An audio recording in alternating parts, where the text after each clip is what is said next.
के नीचे तू लजाइलू हम त धीरे धीरे छूलेनी चित्त के सुकून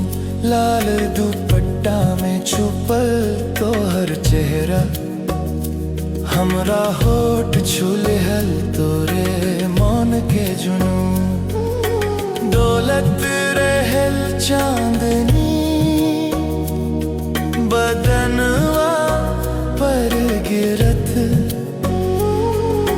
धड़कनवा लगल जैसे रागिनी बजत तोहर सुगंधवा चूमे लागल हवा हम तक खो गइल तो हमें खुद से हटत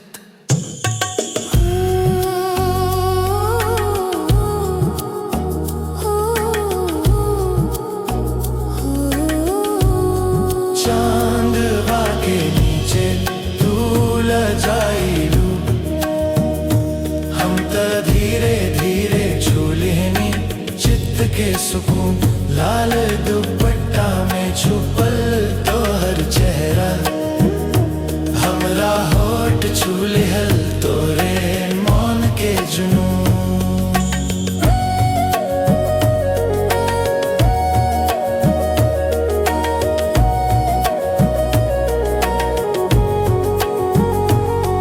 ना कहनी तू कुछ ना हम बोलनी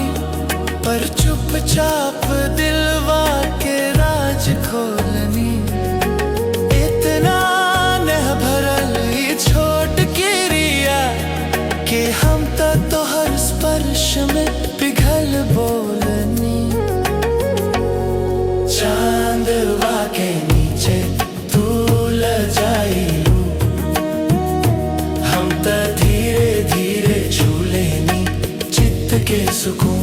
लाल दुपट्टा में छुपल तोहर चेहरा हमरा होठ छूले तोरे मौन के जुनून तोहरा लाज के दुपट्टा में दुनिया छुप गइल हमरा सीने से लग के जादू उप गइल किसमें छुपल प्रेम के अगनवा हमार रूह में आज सुगबुग उठ गयल चांदवा के नीचे तू लजाइलू हम त तोर चुंबन में दुनिया भुला लेनी आज रात प्यार के गजल लिख देनी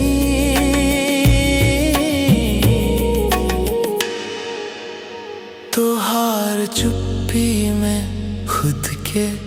पाले हनी।